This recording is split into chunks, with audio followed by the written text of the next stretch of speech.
बिस्मिल्लाहिर्रहमानिर्रहीम। अस्सलाम वालेकुम स्टूडेंट। आज हमने पढ़ना है मॉलिक्यूल। मॉलिक्यूल की सबसे पहले ना मैं आप लोगों को डेफिनेशन पढ़ाता हूं। तो मॉलिक्यूल को बच्चे जरा देखिएगा, smallest particle of a pure substance. Pure substance हमारे पास क्या हो सकते हैं? एलिमेंट भी हो सकते हैं, कंपाउंड भी हो सकते हैं। एलिमेंट क्या होते हैं? हमने कहा था कि हमारे पास ऐसा मैटर है जिसमें एटॉमिक नंबर सबके क्या हो, यकसा हो। क्या मतलब? मैं आपके सामने ना मैं कहता हूं मेरे पास जो है ये एक सिलेंडर था जिसके अंदर ना हीलियम गैस है। कौन सी गैस है जी? हीलियम गैस है। अब इस हीलियम गैस के अंदर ना हमारे पास ये जो एटम है, हर एक का एटॉमिक नंबर क्या है? एटॉमिक नंबर जो है 2 है। सबका एटॉमिक नंबर क्या है जी? 2 है। अब एटॉमिक नंबर इनके यकसा हैं तो मैं इसको क्या बोलूंगा? ये मेरे पास जो है एलिमेंट हो गया। क्या हो गया जी? एलिमेंट हो गया। अब इस एलिमेंट का ना जो छोटा पार्टिकल है उसको हम क्या बोल रहे हैं? इधर हम बोल रहे हैं मॉलिक्यूल। क्या बोल रहे हैं? मॉलिक्यूल बोल रहे हैं। अच्छा जी, इसके बाद जो है ना आप लोगों ने ये पढ़ा कि हमारे पास पहले हमने क्या पढ़ा था कि smallest particle of a pure substance, इसमें मैंने क्या कहा? एलिमेंट। एलिमेंट का जो छोटा पार्टिकल है उसको इधर मैं क्या कह रहा हूं? ये मॉलिक्यूल बोल रहा हूं। और पहले हमने क्या पढ़ा था? एलिमेंट का जो छोटा पार्टिकल है उसे हम एटम कह रहे हैं। अब आप लोग इसमें कंफ्यूज हो रहेंगे कि सर ये क्या कहना चाह रहे हैं। उसमें बच्चे हमने क्या कहा था कि एलिमेंट का ऐसा पार्टिकल जो आजादाना रह भी सकता है और नहीं भी रह सकता। इसमें कंडीशन क्या है कि हमारे पास क्या होगा? एलिमेंट का जो छोटा पार्टिकल क्या रहे? आजादाना लाजमी रहे। अगर वो नहीं रहेगा तो फिर हम उसको मॉलिक्यूल नहीं बोलेंगे, अगर रहेगा तो फिर हम उसे मॉलिक्यूल बोलेंगे। इसका मतलब ये हुआ कि हमारे पास क्या है? हीलियम। अगर मैं ये लिखता हूं हीलियम, ये मेरे पास क्या है? ये एक एटम भी है और इसको मैं मॉलिक्यूल भी बोल सकता हूं। क्यों? क्योंकि ये आजादाना रह सकता है। अच्छा बच्चे, दूसरी चीज इसमें क्या थी? इसमें देखें कंपाउंड। कंपाउंड क्या होता है? जब हमारे पास ना एलिमेंट जो है उसके जो एटम हैं वो केमिकली कंबाइन होते हैं। केमिकली क्या होते हैं जी? कंबाइन होते हैं। और हमारे पास जो सब्सटेंस बनता है उसको हम क्या बोल देते हैं? कंपाउंड बोल देते हैं। जैसे कि मैं कहूं कि मेरे पास जो है हाइड्रोजन और दूसरा क्या था मेरे पास जो है ऑक्सीजन, ये दोनों केमिकली कंबाइन होकर क्या बना देते हैं? H2O बना देते हैं। अब इसमें क्या है? हाइड्रोजन और ऑक्सीजन दोनों केमिकली मिल रहे हैं और क्या है? ये जो एक फिक्स रेशियो के साथ मिल रहे हैं। मतलब इसमें दो जो है, दो एटम है हाइड्रोजन के और एक एटम है इसमें किस चीज का? ऑक्सीजन का। तो बच्चे अब ये मेरे पास क्या बन गए? कंपाउंड बन गए। अब इसका जो छोटे से छोटा पार्टिकल होगा उसको क्या बोलूंगा मैं? मॉलिक्यूल। मतलब मेरे पास जो है ये एक बीकर है, इसके अंदर क्या चीज है? वाटर है, ये वाटर से फिल है। तो इसमें से एक छोटा पार्टिकल मैं निकाल लेता हूं जो कि आजादाना रह सकता है, उसको मैं क्या बोल दूंगा? उसको मैं मॉलिक्यूल बोल दूंगा। ये मेरे पास ऑक्सीजन और ये क्या है? उसके साथ दो हाइड्रोजन है। अब इसमें हमने क्या पढ़ा कि हमारे पास एलिमेंट या कंपाउंड, इसका जो पार्टिकल सबसे छोटा पार्टिकल होगा और वो शर्त क्या है, कंडीशन क्या है कि वो आजादाना रह सकेगा, तो उसे हम क्या बोलेंगे? मॉलिक्यूल बोलेंगे। इसकी एग्जांपल जरा देखते हैं हमारे पास क्या क्या एग्जांपल हो सकती है। जैसे कि बच्चे हमने पढ़ा कि हमारे पास helium, neon, argon, krypton, xenon, ये सारे मेरे पास क्या है? मॉलिक्यूल। इसी तरह जो है ये H2O वाटर हो गया, CO2, और इसी तरह जो है अगर मैं ये लिखूं मेरे पास H2SO4 और क्या? C6H12O6 एंड एटस्ट्रा, और भी काफी सारी जो है इसकी एग्जांपल हो सकती हैं। अच्छा जी, एटॉमिसिटी क्या है बच्चे? एटॉमिसिटी टर्म को हम डिफाइन कैसे करेंगे? Number of atom, the number of atoms in a molecule is called atomicity। मतलब क्या है बच्चे? इसमें मतलब यह है कि एटम, एक मॉलिक्यूल के अंदर जितने नंबर ऑफ एटम्स होते हैं हम उसको क्या बोलते हैं? एटॉमिसिटी बोलते हैं। मैं इसकी एग्जांपल देता हूं। जैसे कि मेरे पास इसकी एग्जांपल क्या हो सकती है, मेरे पास एक सब्सटेंस है वाटर, सब्सटेंस है वाटर। अब बच्चे वाटर का मैं मॉलिक्यूल लिखता हूं, मेरे पास इसका मॉलिक्यूल क्या है, इधर जो है मैं मॉलिक्यूल लिख रहा हूं वाटर का H2O। अब इसके अंदर बच्चे एटम्स कितने हैं, एटम्स जरा देखते हैं। एटम्स जो है ये दो जो है हाइड्रोजन के एटम हैं, दो हाइड्रोजन के एटम है, और एक मेरे पास किस चीज का है जी, एक जो है ऑक्सीजन का एटम है। टोटल एटम कितने हो गए इसके, 3। तो बच्चे ये मेरे पास इसकी एटॉमिसिटी क्या है, 3 हो गई। अच्छा इसी तरह जो है एक और एग्जांपल में लिखता हूं, जैसे कि मेरे पास क्या है, कार्बन डाइऑक्साइड, सब्सटेंस क्या है, कार्बन डाइऑक्साइड है, इसका मैं मॉलिक्यूल लिखता हूं CO2। अब बच्चे इसके अंदर ना एक कार्बन है, मैंने एक कार्बन लिखा, और दो इसके अंदर क्या है, ऑक्सीजन है। तो मेरे पास टोटल ये कितने हो गए, 3 हो गए। तो इसकी एटॉमिसिटी बच्चे कितनी है, 6 हो गए। अच्छा इसी तरह ना मैं क्या करता हूं, मेरे पास क्या है, ग्लूकोज, एक और जो है सब्सटेंस है ग्लूकोज। अब बच्चे इस ग्लूकोज का जो मॉलिक्यूल क्या है, मेरे पास मॉलिक्यूल है C6H12O6। अच्छा अब इस मॉलिक्यूल के अंदर एटम्स की तादाद कितनी है, इसको जरा देखते हैं। हमारे पास 6 कार्बन, 12 जो है हाइड्रोजन है, और इसके अंदर जो है 6 ऑक्सीजन है, और इसकी एटॉमिसिटी जो है मेरे पास कितनी हो गई, 24 हो गई। अच्छा अब बचे ये हमारे पास जो एटॉमिसिटी आ गई। आगे हम देखना चाहते हैं क्लासिफिकेशन जो है किसकी, मॉलिक्यूल की देखना चाहते हैं। हमारे पास जो है जो टाइप्स है, टाइप्स को जरा देखते हैं, हम इसकी क्लासिफिकेशन को देख रहे हैं कि हमारे पास मॉलिक्यूल जो है उसकी हमने क्लासिफिकेशन की है किसकी बुनियाद पे, हमने एटॉमिसिटी की बुनियाद पे की है, नेचर ऑफ एटम्स की बुनियाद पे, और साइज की बुनियाद पे हम मॉलिक्यूल को क्या कर रहे हैं, उसकी क्लासिफिकेशन कर रहे हैं। 3 चीजों को हम बेस बना रहे हैं, क्या क्या, पहले हम देखते हैं एटॉमिसिटी की बुनियाद पे, फिर हम किसकी बेस पे देख रहे हैं, नेचर ऑफ एटम्स की बेस पे, फिर हम देखेंगे साइज की बेस पे। अच्छा बच्चे इसमें ना हम एटॉमिसिटी की बेस पे देखते हैं क्या क्या इसकी क्लासिफिकेशन हमारे पास हो सकती है। बच्चे ये हमारे पास ना हो सकते हैं मोनो एटॉमिक मॉलिक्यूल, एटॉमिसिटी की बुनियाद पे क्या हो सकते हैं, मोनो एटॉमिक मॉलिक्यूल। अच्छा मोनो एटॉमिक मॉलिक्यूल क्या हो सकते हैं, इसको जरा देखते हैं। मोनो का मतलब हमारे पास क्या होता है, 1। ऐसे मॉलिक्यूल जिनके अंदर जस्ट एक एटम होगा हम उसे क्या बोलेंगे, मोनो एटॉमिक मॉलिक्यूल बोलेंगे। The molecule which consist of only 1 atom is called mono atomic molecule. बच्चे इसकी एग्जांपल क्या हो सकती है, इस जरा एग्जांपल को देख लेते हैं। बच्चे ये एग्जांपल मेरे पास जो है जैसे कि helium, neon, argon, krypton, xenon और रेडोन जो है ये इनके एग्जाम्पल हैं। ये मेरे पास क्या है, मोनोएटॉमिक मॉलिक्यूल है। इस तरह मैं दूसरी बात करता हूं कि हमारे पास ना दूसरी इसकी क्या हो सकती है, दूसरी अगर देखा जाए इस क्लासिफिकेशन के अंदर दूसरी टाइप्स के मॉलिक्यूल कौन से हो सकते हैं, मेरे पास polyatomic molecule, polyatomic molecule हो सकते हैं।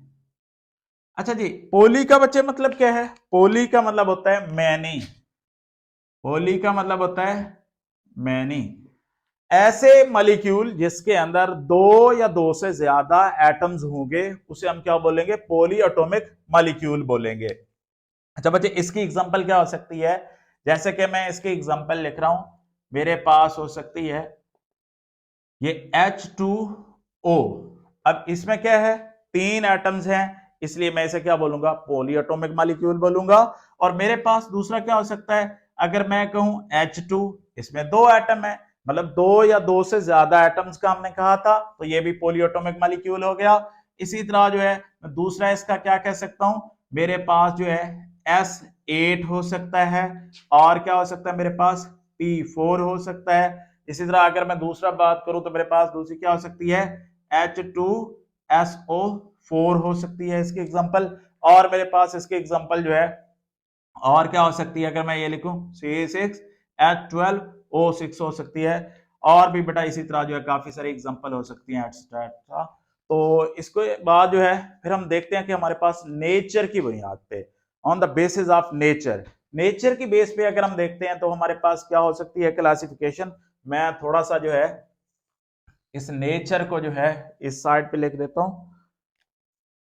ये जो है मेरे पास नेचर, नेचर की बुनियाद पे अगर मैं देखूं तो नेचर की बुनियाद पे मेरे पास जो है मॉलिक्यूल कौन कौन से हो सकते हैं, होमोएटॉमिक मॉलिक्यूल और हेटेरोएटॉमिक मॉलिक्यूल। अब जरा देखते हैं हमारे पास होमो कौन से होते हैं और हेटेरो कौन से होते हैं। होमो एटॉमिक मॉलिक्यूल, होमोएटॉमिक मॉलिक्यूल, होमो का मतलब होता है बच्चे सेम, होमो का मतलब क्या होता है सेम। अब बच्चे ऐसे मॉलिक्यूल जिनके अंदर तमाम एटम्स क्या होंगे एक जैसे होंगे उसको हम क्या बोलेंगे, होमोएटॉमिक मॉलिक्यूल बोलेंगे। तो बच्चे इसकी एग्जांपल क्या हो सकती है, जैसे कि मैं कहूं मेरे पास क्या है, ये मैंने लिखा ये H2, ये मेरे पास H2 जो है इस मॉलिक्यूल के अंदर दो एटम है, दोनों ही हाइड्रोजन के हैं, तो मेरे पास ये क्या हुआ, होमोएटॉमिक मॉलिक्यूल हुआ। अच्छा बच्चे इसी तरह जो है मैं लिखता हूं O3, ओजोन, इसमें भी क्या है मेरे पास तीन एटम है और तीनों के तीनों हमारे पास क्या है, ऑक्सीजन ही है, तो ये भी हमारे पास होमोएटॉमिक मॉलिक्यूल हुआ। और बच्चे इसी तरह मैं अगर लिखूं ये मेरे पास जो है P4 जो है इसमें चार एटम है और चारों फोस्फोरस के हैं, तो हमारे पास ये भी क्या है, होमोएटॉमिक मॉलिक्यूल है। इस तरह सल्फर जो है S8, ये भी मेरे पास होमोएटॉमिक मॉलिक्यूल है। और अगर मैं बात करूं मेरे पास जो है जैसे कि हीलियम है, हीलियम के अंदर एक ही एटम है, वो हीलियम का है, ये भी होमोएटॉमिक हो गया। हीलियम, नियॉन, आर्गॉन, क्रिप्टॉन, ये सारे जो है मेरे पास होमोएटॉमिक मॉलिक्यूल के एग्जांपल हैं। इस तरह और भी हो सकते हैं, जैसे कि मैं कहूं ये मेरे पास जो है N2 एटसेट्रा, और भी इसी तरह इसकी काफी सारी एग्जांपल्स हो सकती हैं। फिर मैं बात करता हूं हेटेरोएटॉमिक मॉलिक्यूल क्या होते हैं, हेटेरोएटॉमिक मॉलिक्यूल, हेटेरोएटॉमिक मॉलिक्यूल। अब बच्चे हेट्रो, पहले हम लफ्जी मतलब इसका देखना चाहते हैं कि हेट्रो का मीनिंग क्या होता है। बच्चे हेट्रो मीन होता है डिफरेंट, डिफरेंट। अब बच्चे ऐसे मॉलिक्यूल जिसके अंदर क्या हूं, एटम्स जो हैं डिफरेंट टाइप्स के हों, डिफरेंट काइंड्स के हों, तो उसे हम क्या बोलते हैं, हेट्रोएटॉमिक मॉलिक्यूल बोलते हैं। The molecule which consist of different kind of atoms is called heteroatomic molecule. बच्चे इसकी एग्जांपल हमारे पास क्या हो सकती है, इसकी एग्जांपल जरा देखते हैं। जैसे कि मेरे पास ना एक मॉलिक्यूल है HCl। अब बच्चे इसमें दो एटम है इस मॉलिक्यूल के अंदर और दोनों ही डिफरेंट हैं, एक हाइड्रोजन का है और दूसरा क्लोरीन का है, तो ये मेरे पास क्या है, हेटेरोएटॉमिक मॉलिक्यूल हो गया। और इसी तरह अगर मैं ये बात करूं मेरे पास क्या है H2O, ये तीन एटम है, दो हाइड्रोजन के हैं और एक है ऑक्सीजन के। अब बच्चे ये भी मेरे पास क्या है, हेटेरोएटॉमिक मॉलिक्यूल हो गया। अब बच्चे इसी तरह जो है और मेरे पास क्या हो सकता है, C6H12O6 हो गया, ये भी हेटेरोएटॉमिक मॉलिक्यूल है। और बच्चे मेरे पास क्या हो सकता है, H2SO4, ये भी हेटेरोएटॉमिक मॉलिक्यूल है। और भी मेरे पास काफी सारे हो सकते हैं, इसको जो है मैं क्या बोल रहा हूं आगे जो है काफी सारी और एग्जांपल्स हो सकती हैं। फिर बच्चे इसके बाद जो है नेक्स्ट हमारे पास क्या रह गया, एक जो है दूसरे हमारे पास टाइप्स जो है मॉलिक्यूल्स की अगर हम देखते हैं उसमें हमारे पास था ये एटॉमिसिटी हो गई, नेचर हो गई, और जो है हमारे पास रह गया साइज रह गया। साइज की बुनियाद पे, on the basis of size, तीसरी हम क्लासिफिकेशन पढ़ रहे हैं कौन सी थी, on the basis of size of molecule, molecule के साइज की बुनियाद पे जो है हम क्या करते हैं, इसकी जो है क्लासिफिकेशन करते हैं। ये हमारे पास ना दो तरह के हो सकते हैं, एक में हमने पढ़ना है क्या, हमारे पास जो है माइक्रो मॉलिक्यूल और दूसरे हमारे पास क्या होंगे, मैक्रो मॉलिक्यूल। एक हमारे पास कौन सी इसकी टाइप्स हो सकती है, माइक्रो माइक्रो मॉलिक्यूल, और दूसरी हमारे पास कौन से हो सकते हैं, मैक्रो मॉलिक्यूल हो सकते हैं, मैक्रो मॉलिक्यूल हो सकते हैं। जी माइक्रो मॉलिक्यूल बच्चा क्या है, इसको जरा देख लेते हैं। अगली क्लासिफिकेशन हमने पढ़ी कि हमारे पास क्या होगी, on the basis of size. Size के लिहाज से हमारे पास मॉलिक्यूल जो है दो तरह के हुए, जो कि हमारे पास एक माइक्रो मॉलिक्यूल थे और दूसरे मैक्रो। हमारे पास माइक्रो का मतलब क्या होता है, छोटा। अब बच्चे ऐसे मॉलिक्यूल जिनका साइज क्या होता है, छोटा होता है, उन्हें हम बोलते हैं micro molecule. The molecule have small size are called micro molecule. तो बच्चे मेरे पास इसकी एग्जांपल क्या हो सकती है, एग्जांपल को जरा देखते हैं। जैसे कि मेरे पास क्या है, H2O, ये मेरे पास माइक्रो मॉलिक्यूल है। इसी तरह जो है अगर मैं बात करता हूं, मेरे पास क्या है H2, ये माइक्रो मॉलिक्यूल है। ये जो है H2SO4 जो है ये माइक्रो मॉलिक्यूल है। इसी तरह जो है मेरे पास क्या हो सकता है, C6H12O6 जो है ये माइक्रो मॉलिक्यूल है। इसी तरह अगर मैं बात करूं, मेरे पास जो है HCl है, ये माइक्रो मॉलिक्यूल है। एटस्ट्रेट्सा और भी काफी सारे हो सकते हैं। और मैक्रो मॉलिक्यूल क्या होता है, मैक्रो का मतलब होता है बच्चे लार्ज, जिनका साइज क्या होता है, बड़ा होता है, उनको हम क्या बोलते हैं, मैक्रो मॉलिक्यूल बोलते हैं। The molecule which have large size are called macro molecule. बच्चे इसकी एग्जांपल हमारे पास क्या हो सकती है, इसकी एग्जांपल की मैं बात करूं तो मेरे पास क्या हो सकते हैं, जैसे कि डायमंड है, डायमंड जो है ये इसकी एग्जांपल है।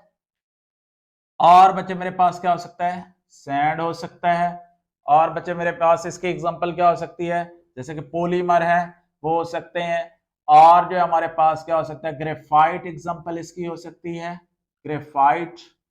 और हमारे पास जो है प्रोटीन्स जो हैं ये इसकी एग्जांपल्स हो सकती हैं, प्रोटीन्स हो गई एंड एटसेट्रा। और भी हमारे पास काफी सारी जो है एग्जांपल इसकी हो सकती हैं। अच्छा इसमें ना हमने एक पढ़ना है हेमोग्लोबिन जो है उसके बारे में पढ़ना है। हेमोग्लोबिन क्या है, हेमोग्लोबिन जो है हमारे पास ये एक ब्लड प्रोटीन है। हेमोग्लोबिन क्या है, ये जो है ब्लड प्रोटीन है, ब्लड प्रोटीन है। ये ब्लड के अंदर जो है ये प्रोटीन मौजूद होती है। अच्छा इसका फंक्शन क्या है बच्चे, ये कैरी करती है किसको, ऑक्सीजन को, carry the oxygen, carry oxygen. कहां से बचे, ऑक्सीजन। ये जो है लंग्स से लेकर बॉडी के दूसरे पार्ट्स तक जो है ऑक्सीजन को ट्रांसफर करती है। और तीसरा इसका बच्चे क्या ये हमारे पास क्या हो सकते हैं, ये जो है तकरीबन एटम जो है 10,000 से ज्यादा एटम के ऊपर मुश्तमिल होती है। ये क्या हो गया हमारे पास, कंटेन मोर देन 10,000 एटम्स। ये जो है 10,000 से ज्यादा एटम्स के ऊपर मुश्तमिल होती है। अच्छा अब इसके बाद जो है पांचवें नंबर पे जो है हम इसकी बात करते हैं कि वो हमारे पास क्या हो सकती है। इसका जो हमारे पास जो है ये मास जो है कितना हैवियर होता है, ये कहते हैं कि ये हमारे पास 68,000 टाइम हैवियर होती है। हैवियर होती है बच्चे किससे, हैवियर देन हाइड्रोजन एटम। एक हाइड्रोजन एटम से जो है ये 68,000 टाइम्स क्या होती है, हैवियर होती है। और बच्चे ये कौन कौन से एटम्स के ऊपर मुश्तमिल होती है, ये जो है बच्चे हमारे पास कार्बन, हाइड्रोजन, ऑक्सीजन, नाइट्रोजन के ऊपर मुश्तमिल होती है। और हमारे पास आयरन होता है। और जो है बच्चे हमारे पास क्या हो सकता है, सल्फर हो सकता है। ये इन एटम्स के ऊपर जो है मुश्तमिल होती है। इसको आप लोग जो इस तरह याद कर सकते हैं। अगर ये देखें जैसे चून फीस, ये जो है आप लोग इस पे इन एटम्स को इसी तरह याद रख सकते हैं। तो ये हमारे पास हेमोग्लोबिन था।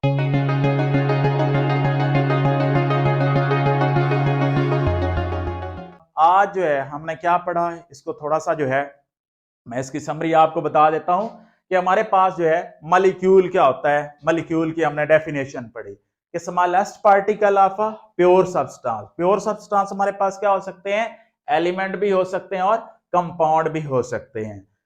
वो क्या है, शर्त क्या है उसकी, दूसरी इसकी डेफिनेशन का नेक्स्ट पार्ट क्या था, विच कैन एग्जिस्ट, जो के क्या हो सके, हमारे पास रह सकते हो, कैसे, इंडिपेंडेंटली, आजादाना रह सकते हो, हम उन्हें क्या बोलते हैं, मॉलिक्यूल। इसकी एग्जांपल हमने देखी, हमारे पास जो है हीलियम, नियॉन, आर्गन, वाटर, और ये जो है काफी सारी इसकी एग्जांपल हमने देखी। फिर इसके बाद हमने पढ़ा एटॉमिसिटी क्या होती है।